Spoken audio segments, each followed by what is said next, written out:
soldier, tell me what happened. What is up, YouTube? I was on my way to East Coast Filmz to shoot a podcast in the podcast studio, and I think the bus is breaking down, dude. This is fucking crazy. I don't know what any of this means, but the temperature's shooting up drastically. There's like some weird shit on the dash. I don't know what that means, dude. I'm done with the bus, dude. Fuck this thing. Like, this thing's brought me so much stress, it's unmanageable, dude. I'm fucking tripping. What's that cloud even mean, dude? Now the transmission's overheating. I got a lemon, 100%. Fucked. Totally fucked. East Coast Filmz, dude. This guy's such a god. He showed up after I bailed on his house mission.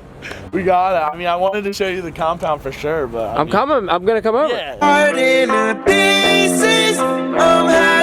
How's that new artwork I put up for the vlog? I love it. I saw it and I was like, that we're ready. Big Super 8 guy, dude. Because I ordered two at the same time because I want to see what would come faster. Because I wanted it for Snake, but... Dude, big Super 8 guy. So, yeah, here we are, guys. What's going on? Welcome to HOBCAST episode 3. We have the infamous East Coast Filmz. We're here. He is the man behind the podcast. He's the man behind the lens a lot of times. When you see epic photos of the boys, like actually everything epic I've ever seen online is pretty much East Coast Filmz. And that dog's got to go, dude. So, East Coast Filmz. When's the first time you remember? When's the first time you came here? When do you think the first time we met is? Well, I definitely remember meeting you at Cole's house for the 4BK, maybe 1.0, or maybe the 2.0.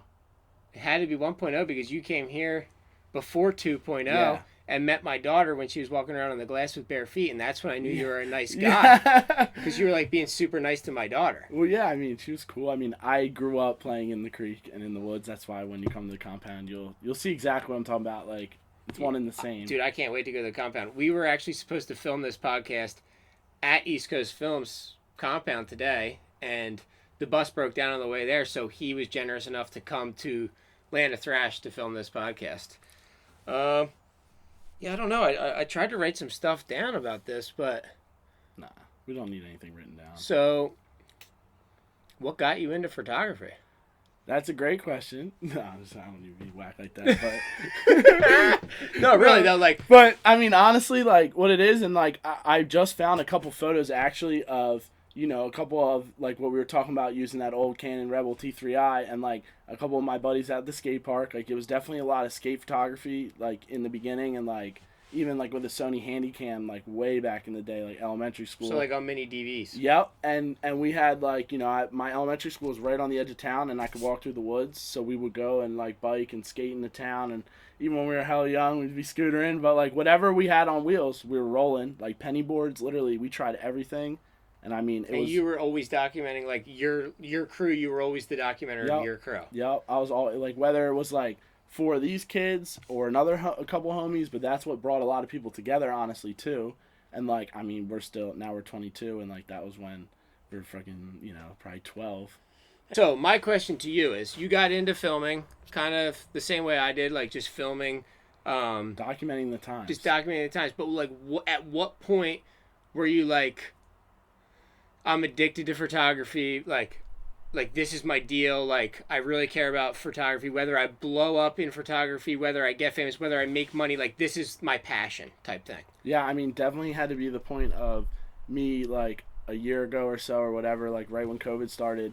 So recently? Like, well, right before COVID started, like, and I was in college, I was taking a photography class, and realized this lady's, like, mental and, like, you know, out of her mind, and, like, telling me to take pictures of pots and plants and stop signs, when I literally got invited to go to a concert at TLA with a buddy who shot there, who got a pass and everything, and I got to shoot a concert, and I submitted those photos, and, like, maybe a week later, I went down to Virginia and snowboarded and shot my buddy snowboarding, used all those sets of photos, and, some surf photos in the middle of December, and submitted them for, like, my project, right? Thought it'd be better than taking pictures of pots and plants and whatever. Yeah. And she claimed that, like, that didn't happen. Like, I didn't take those photos in December, like we weren't surfing in December, or we weren't doing this in December, or claiming that, right? Yeah. Even though like on the card and everything, you can literally check the date, and it's it's legit. I can't alter anything. You can't alter timestamps. timestamps. So she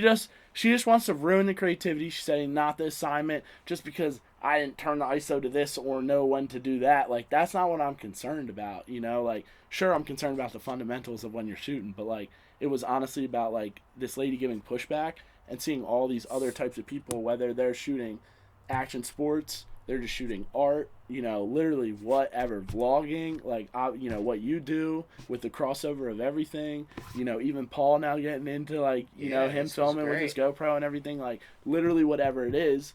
I realized that you just need to go and film it and take photos, and it's what you make of it, and it's what other people can perceive what they want, but it's what you make of it. So I realized that she was, out of her mind, and she can go teach sheep, Yeah, agreed. But I'm not about that. So yeah. That's really where I turned, and then I got out of school, and I started at LLC of, January 1st of 2021, and that's when I've been full-fledged ever since. And whether it's just chilling with the boys at the track or, I'm at a wedding, like, I don't care. I'm going to get it done no matter what. But, like, that's really what it was about. So just some underlying information here. I'm older for the viewers. You guys know I'm 35. He's only 22, so he's like this. He's just finding his passion now, which is insane, and he's going full tilt in it. Like, it kind of reminds me of the similar story. Like, when they told me at school, I was going to be a school teacher. I was just explaining this to him, and they told me I couldn't film outside of school.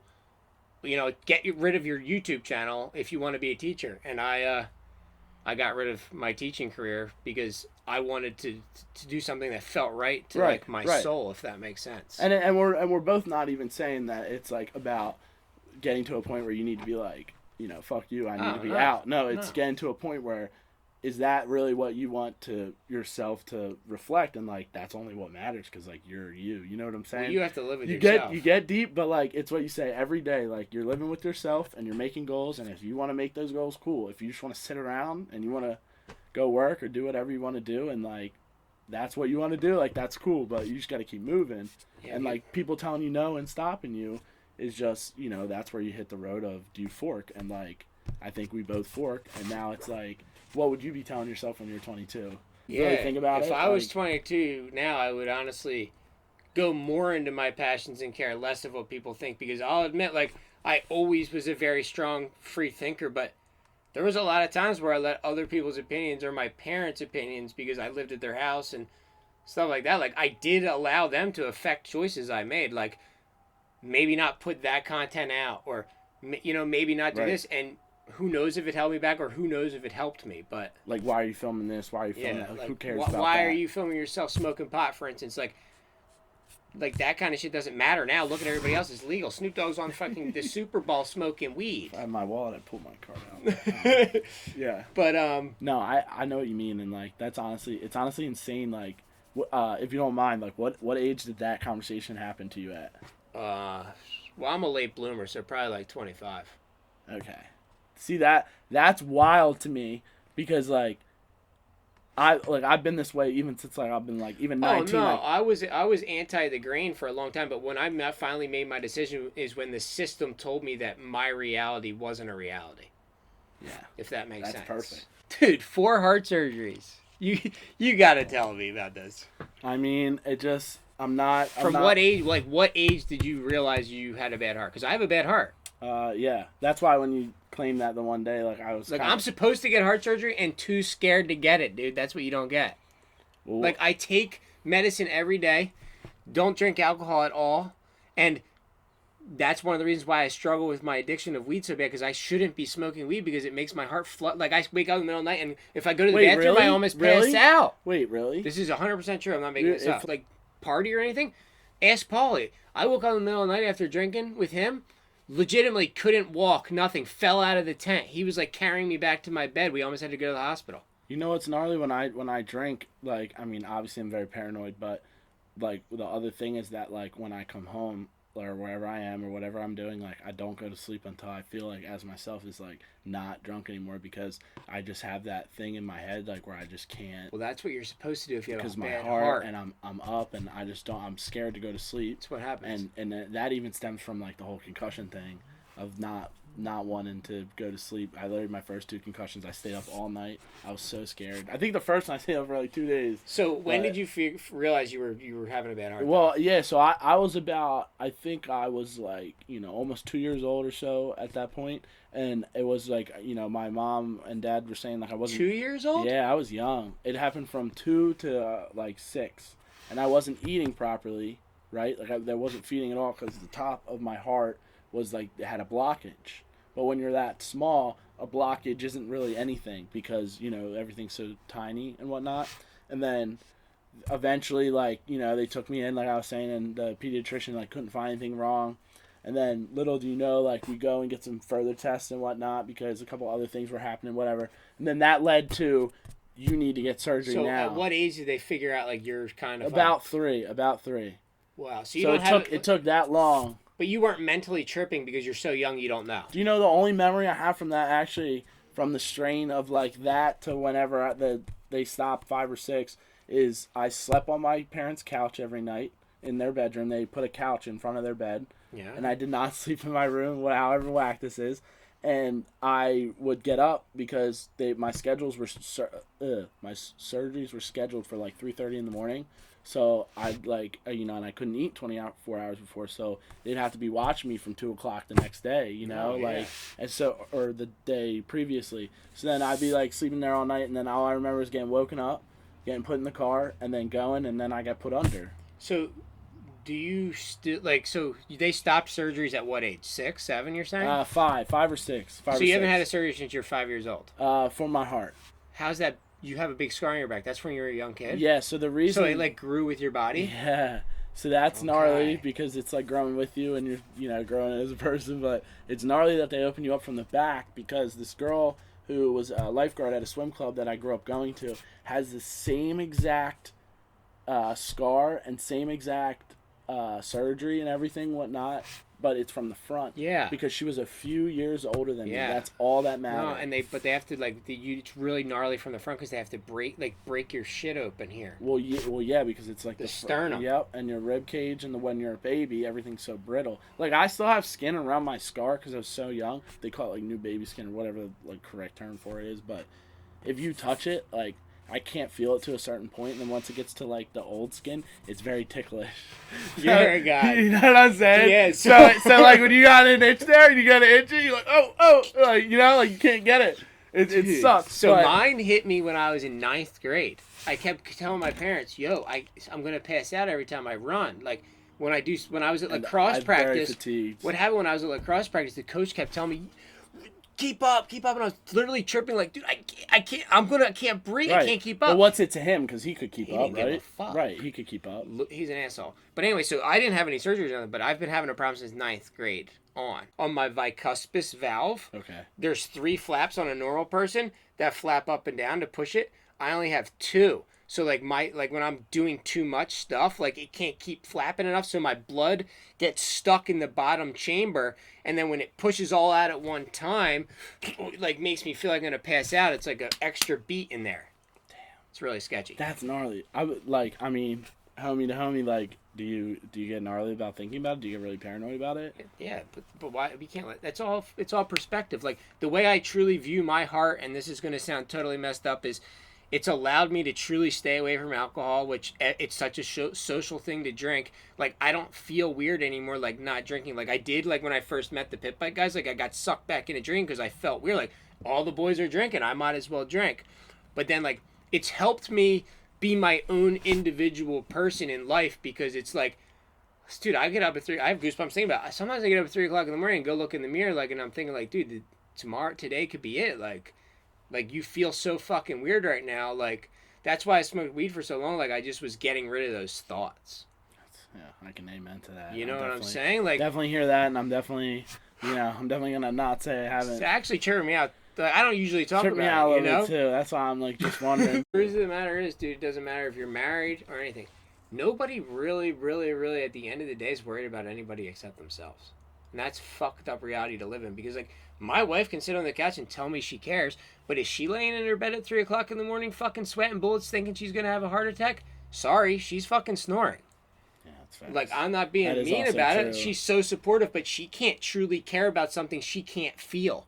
The doctor can't even truly feel how you feel. Right, because They don't and feel that's it. why the person overlooked what was happening. Last thing on the heart subject is my heart has allowed me to be truly, truly free to who I want to be. And every time I question, like, should I do something? I say, yeah, you should do that, because who gives a fuck if you break a bone? You could be dead tomorrow. I like that. You know? Yeah. And it was hard to get to that point. It took me 10 years to get to that point. I just want to say that it's also wild too that, like, you know, I didn't know who you were 2 years ago, and like you didn't know who I was, and like we're sitting here like having a conversation about something that affects us like our Heavily. whole life. Like, that's nuts. It's gnarly. I mean, we definitely move on from there. And the crazy part is I was going to title this thing, Who is East Coast Films? And that's fucking what I'm titling it, because this is so much deeper than I ever thought. Like, the people, the fans, bro, are going to Half look the homies, so honestly. much deeper at you now. Like, it's not just a dude with a fucking... I'm trying to build relationships. Do you get what I'm saying? No, it's not just a dude with a camera anymore. It's a fucking dude with a passion. Like a dude with a mission. I am on a mission. You know what I'm saying? Whether it be for myself or anyone else or anyone we're helping along the way, but it's definitely a mission. What? So, that's so gnarly. But what about motocross, pit biking, and surfing and stuff like that attracts you? Like, Yeah. why are you into You know, that? I definitely get it. I'll definitely just nail it. I mean, it's really nobody's unlike Buddy. I mean, you really like, it's just like gnarly people.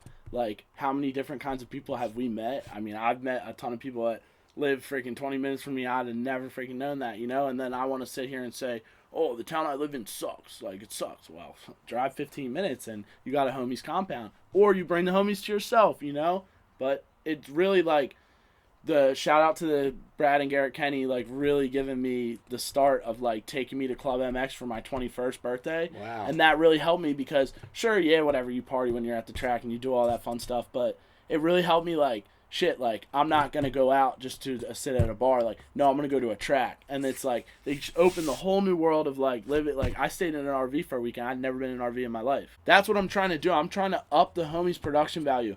Dude, but... And they're gnarly, and they have gnarly stories. That's the best thing, because I could go meet Joe that's working a 9 to 5, you know, and he works for a tech company. He's got the same story. He's got a lot of money, but, you know, he went to college, and I'm not saying college is a bad thing, but that's where he's living, you know? Yeah, I went to college, boys. But you're not living in the college era, because you're living in now, and you're rolling with now, because, you know, like, that was cool, but memories are what you live with, and the past is the past, right? Past is the past. And the future is where you make the more memories. So like you're really just moving through time. Exact time traveling. But I mean, Dude, that's besides the point. I just want to say, I think fucking East Coast Films might be the realest, dude.